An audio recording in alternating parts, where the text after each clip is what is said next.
শুরুতেই জানিয়ে দেব, ইসরায়েলের কৌশলগত মেরন ঘাঁটিতে 60টি ক্ষেপণাস্ত্র নিক্ষেপ করল হিজবুল্লাহ।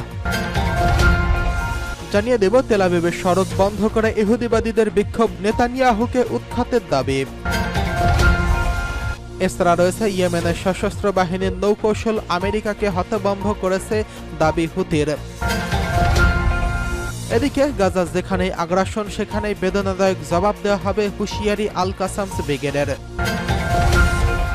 সর্বশেষ জানিয়ে দিব, ইসরায়েলের বিভিন্ন সামরিক ঘাঁটিতে লেবাননের যোদ্ধাদের হামলা। এতক্ষণ শুনছিলেন গুরুত্বপূর্ণ সংবাদ শিরোনাম, এখন জানিয়ে দিব বিস্তারিত। ইসরায়েলের কৌশলগত মেরন ঘাঁটিতে 60টি ক্ষেপণাস্ত্র নিক্ষেপ করেছে হিজবুল্লাহ। লেবাননের ইসলামী প্রতিরোধ আন্দোলন হিজবুল্লাহ ইহুদিবাদী ইসরায়েলের উত্তরাঞ্চলীয় মেরন সামরিক ঘাঁটি লক্ষ্য করে 60টি ক্ষেপণাস্ত্র নিক্ষেপ করেছে। হিজবুল্লাহ এক বিবৃতিতে জানিয়েছে, ইসরায়েলের উত্তরাঞ্চলীয় জাবাল আল জামারা এলাকায় অবস্থিত কৌশলগত মেরন ঘাঁটিতে রোববার ওই ক্ষেপণাস্ত্র হামলা চালানো হয়। বিবৃতিতে আরও বলা হয়েছে, ওই ঘাঁটির এয়ার কন্ট্রোল ইউনিটের সদর দপ্তর এবং এয়ার অপারেশনস ডিরেক্টরেট কাতিউষা রকেট এবং ক্ষেপণাস্ত্র দিয়ে আঘাত হানা হয়। নিক্ষিপ্ত সমরাস্ত্রগুলো লক্ষ্যবস্তুতে আঘাত হেনেছে বলে হিজবুল্লাহ জানিয়েছে। লেবানন থেকে মেরন ঘাঁটি লক্ষ্য করে 60টি ক্ষেপণাস্ত্র ও রকেট নিক্ষেপের কথা স্বীকার করেছে ইহুদিবাদী গণমাধ্যমগুলো। এদিকে ইসরায়েল বারকাত রিশা সামরিক ঘাঁটিতে ইসরায়েলি সেনা জমায়েতের লক্ষ্য করে গাইডেড ক্ষেপণাস্ত্র নিক্ষেপ করার কথা জানিয়েছে হিজবুল্লাহ। ওই হামলার ঘাঁটিটিতে আগুন ধরে যায় এবং ইসরায়েলি সেনারা হতাহত হয় বলে আলাদা এক বিবৃতিতে জানিয়েছে হিজবুল্লাহ। এছাড়া লেবাননের সীমান্তবর্তী বায়াদ বিলদা সদর দপ্তরে একটি রকেট হামলা চালিয়েছে হিজবুল্লাহ।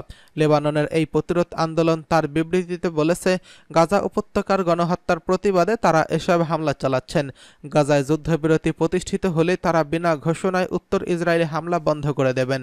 কিন্তু গাজায় যতদিন আগ্রাসন চলছে ততদিন হিজবুল্লাহ ও গাজাবাসীর সমর্থনে ইসরায়েলে হামলা চালিয়ে যাবে বলে বিবৃতিতে উল্লেখ করা হয়েছে।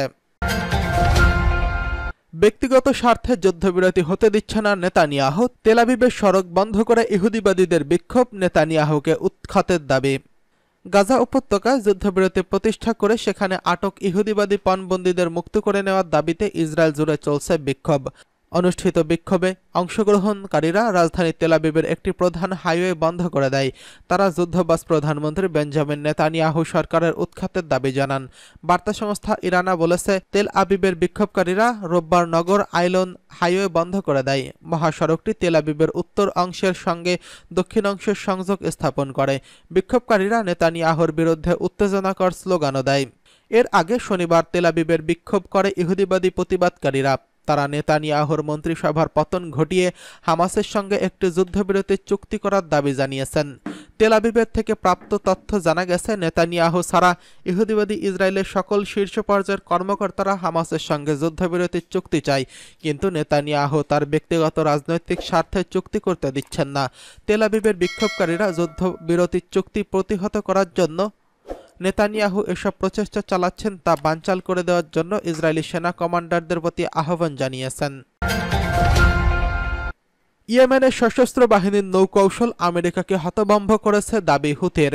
লোহিত সাগরে ইয়েমেনের সশস্ত্র বাহিনীর নৌকৌশল আমেরিকাকে হতভম্ব করে দিয়েছে বলে মন্তব্য করেছেন দেশটির জনপ্রিয় আনসারুল্লাহ আন্দোলনের নেতা আব্দুল মালিক আল হুথি।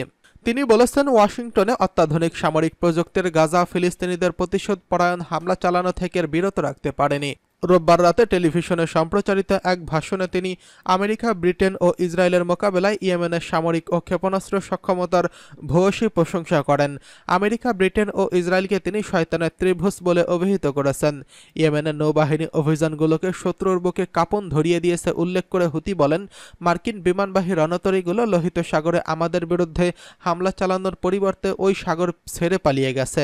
এছাড়া আমেরিকা অত্যাধুনিক ড্রোন ব্যবস্থা চালু করলেও এসব ড্রোন নিয়মিত ইয়েমেনের সশস্ত্র বাহিনীর হামলায় বিধ্বস্ত হচ্ছে।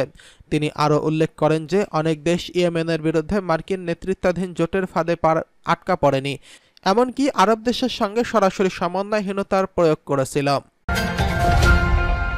গাজার যেখানেই আগ্রাসন সেখানেই বেদনাদায়ক জবাব দেওয়া হবে হুঁশিয়ারি আল কাসামস ব্রিগেডের।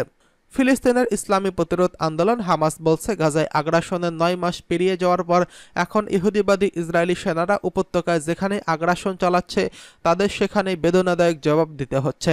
হামাসের সামরিক শাখার বাহিনী ইজ্জাদিন আল কাসামস ব্রিগেডের মুখপাত্র আবু ওবায়দা বেশ কিছুদিন বিরতির পর রোববার রাতে প্রকাশিত এক ভিডিও বার্তায় এই কথা জানান। যথারীতি ভিডিও ধারণ করার সময় আবু ওবায়দার মুখমণ্ডল নিকাব দিয়ে ঢাকা ছিল। তিনি বলেন, 9 মাস পর এখন আগ্রাসী বাহিনী প্রথম দিনের মতোই আমাদের যোদ্ধাদের হামলার শিকার হচ্ছে। প্রতিদিনই ইহুদি সেনারা মারা পড়ছে, তাদের ট্যাঙ্কসহ অন্যান্য সাজোয়াজান ধ্বংস হচ্ছে এবং আতঙ্কিত আক্রমণের শিকার হচ্ছে।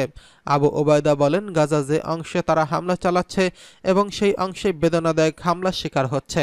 হামাসের সামরিক মুখপাত্র ইহুদিবাদী শত্রুর আগের মতোই পরাজিত হবে ইনশাআল্লাহ।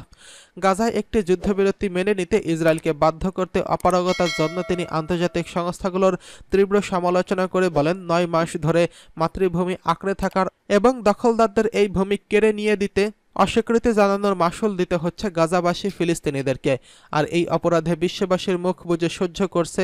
আবু ওবায়দা বলেন, এই থেকে প্রমাণিত হয় আন্তর্জাতিক সংস্থাগুলো অকার্যকর, কথিত মানবাধিকার সংস্থাগুলি মিথ্যাবাদী এবং আন্তর্জাতিক অঙ্গনে ন্যায় বিচারের যে দাবি করা হয় তা সুনির্দিষ্ট কিছু দেশের স্বার্থ রক্ষা করে।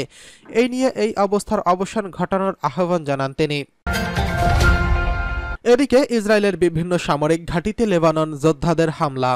ইসরায়েলের বিভিন্ন সামরিক ঘাঁটিতে হামলা চালিয়েছে লেবাননের প্রতিরোধ যোদ্ধা হিজবুল্লাহ। দেশটির উত্তরাঞ্চলে চলা হামলায় সেখানে নিহত হয়েছেন বলেও দাবি করছে যোদ্ধারা। মিডল ইস্ট আইয়ের এক প্রতিবেদনে এই তথ্য জানানো হয়েছে। হিজবুল্লাহ জানিয়েছে, তারা লেবাননের সীমান্তের কাছাকাছি ইসরায়েলের বিরকাত রিশা সামরিক ঘাঁটিতে ক্ষেপণাস্ত্র হামলা চালিয়েছে। এতে ইসরায়েলি সেনারা হতাহত হয়েছেন। ইসরায়েলি আর্মি রেডিও জানিয়েছে, লেবানন থেকে ইসরায়েলের উত্তরাঞ্চলে প্রায় 60টির মতো রকেট ছোড়া হয়েছে। গত কয়েক ঘন্টায় এসব রকেট ছুড়েছে হিজবুল্লাহ। মিডল ইস্ট আই জানিয়েছে, লেবাননের দক্ষিণাঞ্চলের ইয়ারুন মারুন আসরাশ এলাকায় ইসরায়েলের হামলার জবাবে তারা এই হামলা চালিয়েছে। আল জাজিরা জানিয়েছে, হিজবুল্লাহ কেবল বিরাকাত রিশা সামরিক ঘাঁটিতে নয়, আরও 3 ঘাঁটিতে হামলার দাবি করেছে। এই 3টে ঘাঁটি হল আল বাগদাদি, নিমরা, মাউন্ট মেরুন সামরিক ঘাঁটি। এর আগে লেবাননে ভয়ঙ্কর পরিণতির কথা জানিয়ে ইসরায়েলকে সতর্কতা দেন ইরানের ভারপ্রাপ্ত পররাষ্ট্রমন্ত্রী আলী বাকেরি কানি। তিনি বলেন, ইসরায়েলে লেবাননের আগ্রাসন শুরু করলে যুদ্ধক্ষেত্র তাদের জন্য জাহান্নামে পরিণত হবে, তারা আর সেখান থেকে বের হতে পারবে না। গত বুধবার ইরানের মন্ত্রিসভার সাপ্তাহিক বৈঠকের মধ্য দিয়ে এক বিরতিতে সংবাদ সম্মেলনে তিনি এসব কথা বলেন। ইসরায়েলের সরকার সম্প্রতি লেবাননের প্রতিরোধ যোদ্ধা হিজবুল্লাহর বিরুদ্ধে সর্বাত্মক যুদ্ধ করার হুমকি দিয়েছেন। বিষয়টি নিয়ে দুপক্ষের মধ্যে তুমুল উত্তেজনা চলছে। এমন পরিস্থিতিতে বিভিন্ন দেশ তাদের নাগরিকদের লেবানন ছাড়ারও নির্দেশ দিয়েছেন। হিজবুল্লাহ আরও জানিয়েছে, তারা লেবাননের সীমান্তের কাছাকাছি ইসরায়েলের বিরকাত রিশা ঘাঁটিতে ক্ষেপণাস্ত্র হামলা চালিয়েছে। এতে ইসরায়েলের সেনারা হতাহত হয়েছে। ইসরায়েলি আর্মি রেডিও জানিয়েছে, লেবানন থেকে ইসরায়েলের উত্তরাঞ্চলে প্রায় 60টির মতো রকেট ছোড়া হয়েছে। গত কয়েক ঘন্টায় এসব রকেট ছুড়েছে হিজবুল্লাহ।